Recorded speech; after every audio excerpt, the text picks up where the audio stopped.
Jake Miller's boots hit the ground hard as he sprinted toward the burning house, the roar of flames drowning out the sirens behind him. At 32, he was the guy Austin's fire department counted on, first in, last out. Today, a kid was trapped on the second floor, and Jake didn't hesitate. He barreled through the smoke, found the boy cowering under a bed, and carried him to safety. As paramedics took over, the crowd outside cheered. Jake just nodded, catching his breath, already thinking about getting home to Sarah. That night, the local news ran a segment on him. Hero firefighter save child, the headline blazed. His phone buzzed with texts from buddies at the station, but Jake barely glanced at them. He was planning something bigger, a quiet dinner with Sarah, his fiancée of 2 years.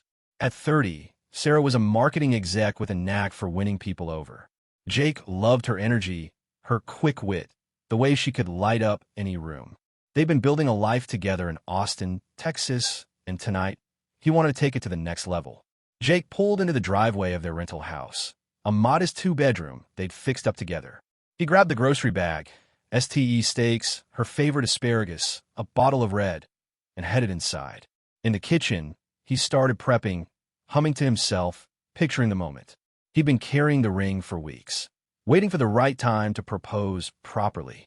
Marriage wasn't just a ceremony to Jake. It was a promise, a way to show the world he and Sarah were in it for the long haul. Family meant everything to him. Partnership, loyalty, the works. Growing up, he'd seen his parents' marriage weather tough times, and he wanted the kind of rock-solid bond with Sarah.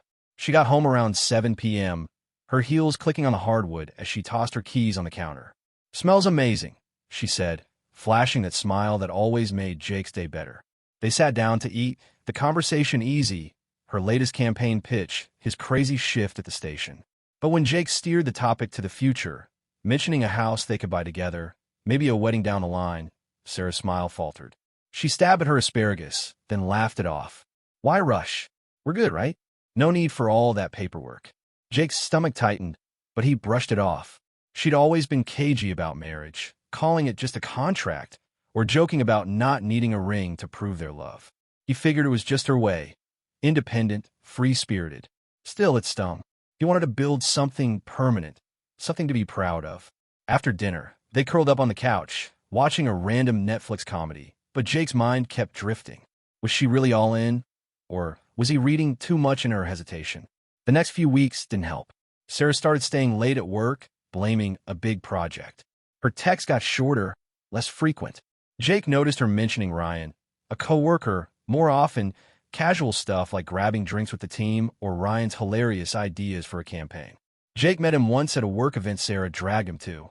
Ryan was slick, all charm and polished suits, shaking Jake's hand a little too firmly. Jake didn't think much of it then, but now, the name left a bad taste. One Saturday, they went hiking in Zilker Park, a ritual they both loved. The Texas sun beat down as they trekked, laughing about a dumb joke Jake heard at the station. For a moment, things felt normal, like the early days when they'd stay up all night talking about dreams. Hers to climb the corporate ladder, his to start a family. But when Jake brought up looking at houses again, Sarah changed the subject fast, pointing out a hawk circling overhead. "Let's just enjoy now, okay?" she said, her tone light but final. Jake didn't push. He wasn't that guy. He trusted her, loved her, believed she'd come around. But the doubt lingered, like smoke he couldn't quite clear. At the station, his buddy Mike noticed him zoning out during a shift. "You good, man?" Mike asked, tossing a water bottle his way. Jake shrugged, not ready to spill. "Just tired," he lied. Deep down, he knew it was more. Something wasn't right, and it was eating at him. Then came the training trip to Dallas. Jake was set to spend 3 days learning new rescue techniques, a chance to move up at the station. He texted Sarah from the hotel, joking about the bad coffee. Her reply was short, "Haha, miss you." Nothing unusual, but it felt off. That night, as he lay in the stiff hotel bed, his phone lit up with a new message from her. "Jake, we need to talk. I'm messed up." His heart sank. The words stared back at him, cold and vague. He typed back, "What's going on?" No reply. He called, straight to voicemail. Another text. "It's serious." In person. Jake's pulse raced. He didn't sleep that night, his mind spinning with possibilities, none of them good. Jake Miller's phone sat heavy in his hand, Sarah's text, "I'm messed up," burning into his brain. He was in a Dallas hotel room, halfway through a firefighter training course, but the words yanked him back to Austin. His gut churned. He tried calling her again, but it went straight to voicemail. Her next message came an hour later. It's serious. Can't do this over the phone. Jake stared at the screen, his jaw tight. Whatever this was, it wasn't small. He booked the earliest flight home, cutting the training short. His supervisor raised an eyebrow, but let it slide when Jake said it was personal.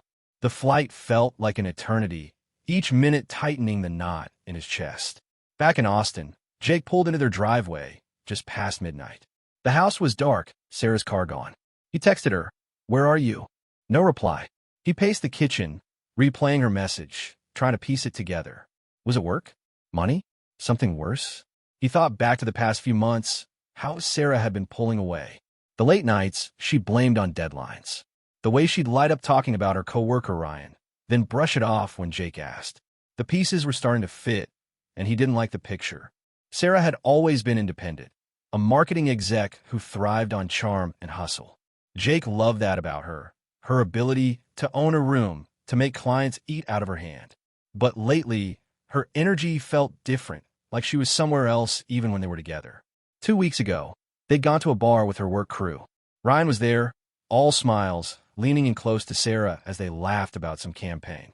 Jake had shaken it off, chalking it up to professional chemistry. Now he wasn't so sure. The next morning, Sarah walked in at 8 a.m., keys jangling. Jake was at the kitchen counter, coffee cold in his mug. She froze when she saw him. "You're back early," she said, her voice tight. Jake didn't waste time. "What's going on, Sarah? What did you mess up?"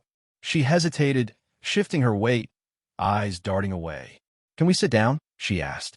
They moved to the living room, but Jake stayed standing, arms crossed. "Just say it." Sarah took a deep breath, her hands twisting together. I am pregnant." The words hit Jake like a punch, but before he could process, she kept going. "It's not yours." Time stopped. His ears rang, the room narrowing to just her voice. "It was a mistake, Jake. A stupid one-time thing with Ryan. I didn't mean for it to happen." She was talking fast now, like she could outrun the truth. "It was one night, after a work event. We'd been drinking, and things got out of hand. I'm so sorry." Jake didn't move, didn't speak. His mind flashed to that night at the bar, Sarah and Ryan in the corner, her laugh louder than usual, his hand brushing her arm. He'd ignored it, trusted her. Now it felt like a blade twisting in his gut. "How long?" he finally asked, his voice low. Sarah blinked, confused. "How long what?" Jake's eyes locked on hers. "How long have you been lying to me? Was it just one night, or is that another lie?" She flinched, tears welling up. "It was just once, I swear. It didn't mean anything." Jake's laugh was bitter, humorless. "Didn't mean anything? You're pregnant, Sarah. By another guy. Don't tell me it didn't mean anything." She reached for his hand, but he stepped back. "Jake, please. We can work through this. I love you. I don't want to lose us." Her voice cracked, but Jake's face was stone. "You already did," he said. "Pack your stuff. You're out by tomorrow." Sarah's tears fell harder, but Jake turned away, heading upstairs. He didn't want to hear her excuses, didn't want to see her cry. He locked himself in the spare room, staring at the ceiling, replaying every moment of their 2 years together. The weekend trips to the hill country, the late-night talks about their future, the promises she made. Had any of it been real? He thought of his parents, married 35 years, weathering storms together. That's what he'd wanted with Sarah, a partnership of family. Now it was ashes. The next morning, Jake called his buddy Matt, a lawyer who'd handled his parents' estate. Over coffee at a diner, Jake laid it all out, Sarah's betrayal, the pregnancy, everything. Matt listened, jotting notes. "You're in a good spot, legally," he said. "The house, the car, your savings, all in your name. She's got no claim. You want her out clean, we'll make it airtight." Jake nodded, his resolve hardening. "I want it done right. No loose ends." Back home, Jake started packing Sarah's things. Her books, her laptop, her yoga mat. Every item felt like a reminder of the life he thought they'd have. He worked methodically, boxing it all up, his anger giving way to a cold, clear focus. Sarah came back that afternoon, eyes red, probably from crying to her mom or friends.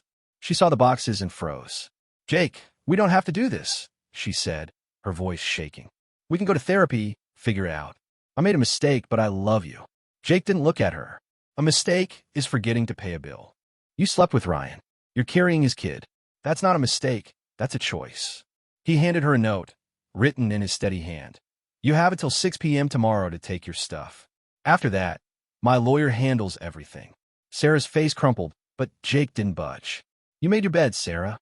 Now you get to lie in it. She tried one last time, stepping closer, her voice soft. We have a history, Jake. 2 years. Doesn't that mean anything? He met her eyes, his gaze unflinching. It meant everything to me. You're the one who threw it away. Sarah stood there, silent, then grabbed a box and started loading her car. Jake watched from the porch, his heart heavy, but his mind clear. This wasn't just the end of them. It was the start of something else. Something he'd control. Jake Miller stood on the porch of his Austin home, watching Sarah load the last of her boxes into her car. The late afternoon sun cast long shadows, but Jake's focus was razor-sharp. Sarah's confession the night before, pregnant with another man's child, had gutted him. Now, with her stuff packed and a lawyer's note setting a 6 p.m. deadline for her to be gone, Jake was done with words. She'd begged for a second chance, but his trust was in pieces. As her car pulled away, he felt a strange mix of relief and resolve. This was his life now, and he'd take it back. Inside, Jake poured a glass of water, his hands steady despite the storm in his head. He replayed the moment Sarah dropped the bomb. It's not yours.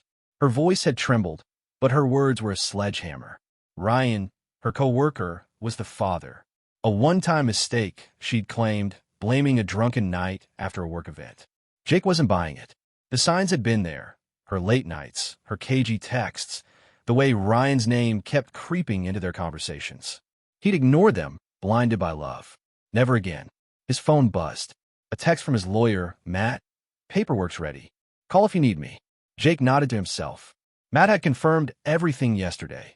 The house, car, and savings were in Jake's name alone. Sarah had always dodged joint accounts or any talk of marriage, calling it unnecessary. Now, Jake saw why. She'd kept her options open, and he'd been the fool who trusted her. But he wasn't helpless. He'd make sure this ended clean. Sarah's mom called an hour later, her voice shrill through the speaker. Jake, how could you? Kicking out a pregnant woman? You're heartless. Jake let her rant, her words a barrage of insults, cruel, cold, inhuman. He waited calm until she paused for breath. Did Sarah tell you the baby's not mine? He asked, his tone even. Silence. Her breathing hitched, and Jake pressed on. She cheated with her co-worker, Ryan. That's whose kid it is. Did she mention that? Another long pause, then a week. This must be a misunderstanding. Jake's lips twitched in a grim smile. No misunderstanding. Ask her. The line went dead. Jake sat back, the weight of her accusation fading. Sarah had spun her story, playing the victim, but the truth was catching up. He thought back to a work party 6 months ago, Sarah laughing with Ryan, their heads close, her hand lingering on his arm. Jake had brushed it off, chalking it up to her outgoing nature. Now those moments burned. How many other nights had she lied about? How long had she been slipping away? He called his buddy Mike from the fire station, needing to clear his head. They met at a dive bar near downtown Austin, the kind of place where the jukebox played Johnny Cash, and nobody asked too many questions. Over beers, Jake spilled the whole story, Sarah's betrayal, the pregnancy, her mom's call. Mike listened, shaking his head. Man, that's rough. But you're doing the right thing. She made her choice. Jake nodded, staring into his glass. I just wanted a family, you know? The real deal. Not this. Mike leaned forward. You still can. You're 32, not 80. You're a damn hero, Jake. Saved a kid last week, got the whole town talking. Don't let her take that from you. Jake managed a half smile. Mike was right. He wasn't done. But first, he had to close this chapter. She's got till tomorrow to get her stuff, Jake said. Then it's lawyers only. I'm not playing games. The next morning, Jake woke early, his mind clear. He checked the house, making sure Sarah's things were neatly boxed by the door. He'd been methodical, packing her books, her laptop, her yoga gear, every trace of her life here. Each item stung, a reminder of the future he'd planned. But he pushed through, his focus cold and practical. Around noon, Sarah texted, I'll be there at 5. Can we talk? Jake replied, no talking. You know the deal. He wasn't falling for her tears again. At 5 p.m., Sarah pulled up. She stepped out, moving slowly, like she was hoping for a last-minute reprieve. Jake stood in the doorway, arms crossed. Your stuff's ready, he said, nodding toward the boxes. Sarah's eyes welled up. Jake, please. We can fix this. Therapy time, whatever it takes. Her voice was soft, pleading, but Jake didn't budge. You fixed it when you chose Ryan. You're out. Lawyers handle the rest. He handed her the note again, just in case she forgot. 6 p.m. deadline. No exceptions. Sarah loaded the boxes, her movements jerky, like she was fighting not to break down. You're throwing away 2 years, she said, her voice cracking. Jake's jaw tightened. You threw it away. I'm just cleaning up. She stopped, staring at him, then grabbed the last box and left without another word. The slam of her car door echoed as she drove off. Jake stood there, the silence heavy but final. He'd loved her, given her everything. Now, he was taking his life back. Back inside, Jake called Matt again. She's gone. What's next? Matt laid out. Change the locks, update security, keep records of everything. She might try to come back, stir up drama. Stay sharp. Jake agreed. He wasn't just closing the door on Sarah. He was locking it. As he hung up, his phone buzzed again. Another text, this time from an old friend, Lisa, who worked with Sarah. Heard about the breakup. You okay? Also, heard Ryan's been bragging at work. Call me. Jake's blood ran cold. Bragging? About what? Jake Miller leaned against the kitchen counter in his Austin home, the silence of the empty house settling around him. Sarah was gone, her belongings cleared out by the 6 p.m. deadline he'd set. Her tearful pleas for a second chance still echoed in his mind, but Jake was done with her excuses. The bombshell of her pregnancy, by her co-worker Ryan, had shattered his trust. Now, with her boxes gone and the door locked, Jake felt shift. The pain was still raw, but a new clarity was taking hold. This was his life, and he was taking it back. His phone buzzed with a text from Lisa, a friend who worked with Sarah at the marketing firm. Heard about the breakup. You okay? Also, heard Ryan's been bragging at work. Call me. Jake's jaw tightened. Bragging? He dialed Lisa immediately. She picked up on the first ring. Jake, I'm so sorry, she started. Sarah's been spinning some story at the office, acting like you overreacted. But Ryan? He's worse. He's been telling people he stole Sarah like it's a game. Said you didn't deserve her. Jake's grip on the phone tightened, his knuckles white. He said what? Lisa sighed. Yeah, he's been mouthing off at happy hours. Thinks he's untouchable. I thought you should know. Jake thanked her, his mind racing. Ryan's arrogance wasn't just a slap in the face. It was a clue. If he was bragging, he wasn't hiding. That could work in Jake's favor. He called his lawyer, Matt, and relayed Lisa's info.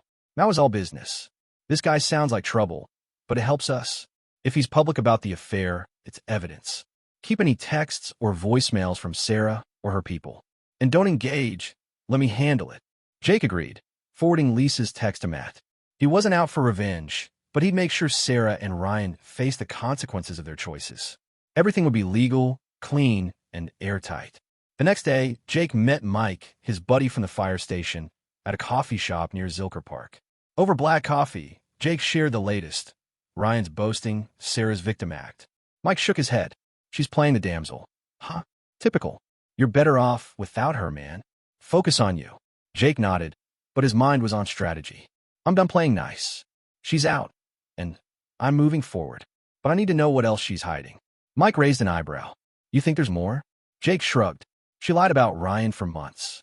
Who knows what else? Mike clapped him on the shoulder. You're a firefighter, dude. You run into burning buildings. You got this. Jake managed a grin. Mike was right. Jake wasn't going to back down. He'd face this like he faced any crisis. Head on, no hesitation. Back home, Jake changed the locks, as Matt advised. He also installed a new security system, complete with cameras. If Sarah tried to show up unannounced, he'd have proof. He checked his bank accounts, confirming nothing was joint. Sarah had always insisted on keeping finances separate, citing her independence. Now, Jake saw it for what it was, a way to keep one foot out the door. He felt a pang of regret for trusting her so blindly, but it fueled his resolve. A week later, Lisa texted again. Sarah's telling people you're abusive. Be careful. Jake's blood boiled. Abusive? He'd never laid a hand on her, never even raised his voice until that final night. He forwarded the text to Matt, who called immediately. She's building a narrative, Matt said, probably to guilt you or dodge blame. We need to shut this down. Got any proof of her lies? Jake thought back. He still had Sarah's text from a night she confessed, admitting the affair and pregnancy. He sent them to Matt. Good, Matt said. If she tries anything, these bury her story. That evening, Jake's phone rang. Sarah's mom again. He braced himself and answered, putting it on speaker. You're a monster, Jake, she started, her voice shaking with rage. Throwing out a pregnant woman? You'll regret this. I'm calling a lawyer. Jake stayed calm, his voice steady. Did Sarah tell you she cheated? That the baby's Ryan's? Another heavy silence. You're lying, she spat, but her tone wavered. Jake didn't flinch. Ask her. Or better yet, ask Ryan. He's been bragging about it. She hung up without another word. Jake leaned back, exhaling. Sarah was spinning lies, but they were unraveling. He wasn't the villain here, and he wouldn't let her paint him as one. He texted Lisa, asking her to keep him posted on any more office gossip. If Sarah or Ryan were digging themselves deeper, you want to know. Lisa replied, will do. Also, heard Ryan's dodging Sarah now. Won't even talk to her at work. Jake's lips twitched. Trouble in paradise already? Good. The next morning, Jake went back to work at the fire station. His crew welcomed him with fist bumps and jokes, a reminder of the life he still had. During a break, he checked his email and found a message from Matt. Found something interesting. Ryan's got a history. Previous workplace complaints for inappropriate conduct. Might be leverage if this escalates. Jake's pulse quickened. Ryan wasn't just a sleaze. He was reckless. If Sarah thought he'd step up for her and the baby, she might be in for a rude awakening. As Jake drove home, his phone buzzed again. Another text from Lisa. Big news.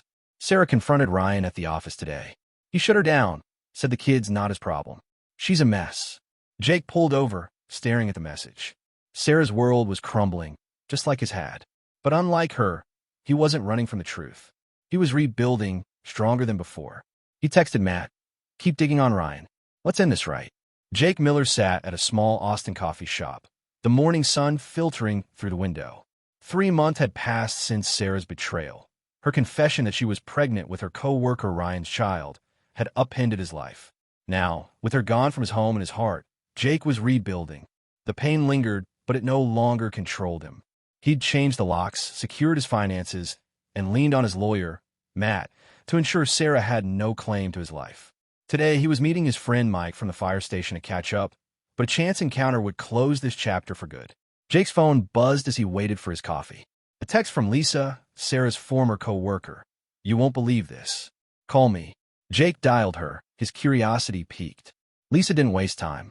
Sarah took Ryan to court over the baby. DNA test came back. He's the father. But Ryan's bailing. Told her he wants nothing to do with her or the kid. Jake leaned back, processing. Sarah had banked on her freedom, dodging commitment with Jake, only to end up alone. She's falling apart, Lisa added. Keeps saying she made a mistake, but Ryan's not budging. Jake thanked Lisa and hung up, a faint smile tugging at his lips, not out of spite but relief. Sarah's choices had caught up with her, just as he'd known they would. He thought back to their last fight, her tearful pleas for a second chance, her insistence that her affair with Ryan was a one-time mistake. Jake hadn't believed her then, and now Ryan's rejection proved his instincts right. Sarah had wanted no strings, no ties. Now she had exactly that. Nothing. Mike walked in, clapping Jake on the shoulder. You look like a man who's got his shit together, he grinned, sliding into the booth. Jake filled him in on Lisa's news. Mike whistled low. Karma's a hell of a thing. Huh? She thought she could play you both, and now she's got nobody. Jake nodded, sipping his coffee. I don't wish her harm, man. But she made her bed.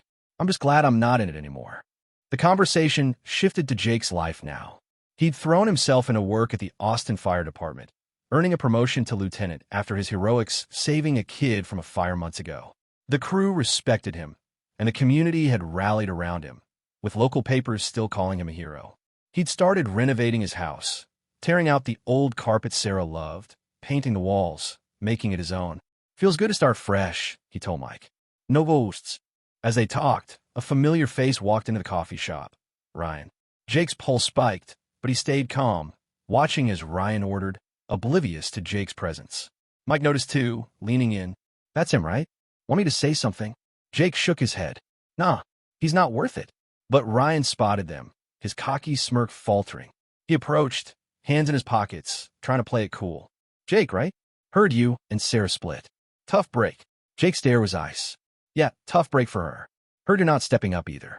Ryan's face reddened, his bravado cracking. That's not look, it's complicated, okay? Jake cut him off, his voice steady but sharp. Not my problem. You two deserve each other. Ryan muttered something and left, tail between his legs. Mike chuckled. Dumb, mun. You didn't even raise your voice. Jake shrugged, but inside he felt a weight lift. Confronting Ryan wasn't about revenge. It was about clarity. He'd spent years building a dream of family with Sarah, only for her to throw it away. Ryan's arrogance, Sarah's lies, they were their own punishment. Jake, meanwhile, was moving forward.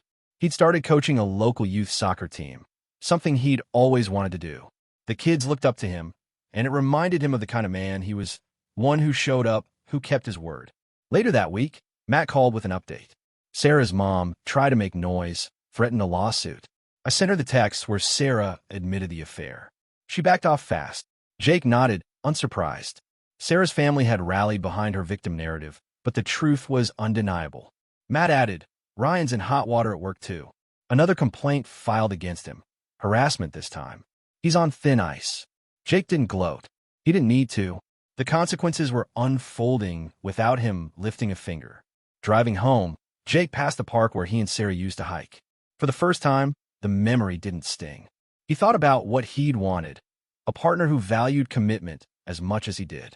Sarah hadn't been that person, but Jake hadn't lost his dream. If anything, this had made him stronger, sharper. He'd nearly lost himself in her lies, but now he knew his worth. He'd build that family one day, with someone who showed up the way he did. At the station the next day, Jake got a call from a local reporter wanting a follow-up on his firefighter heroics. He agreed, but kept it short, focusing on the team effort. After, his captain pulled him aside. You're doing good, Miller. Proud of you. Jake nodded, a quiet pride settling in. He wasn't just surviving, he was thriving. Sarah and Ryan were a fading chapter, their choices their own burden. Jake's future was his to shape, and he was ready.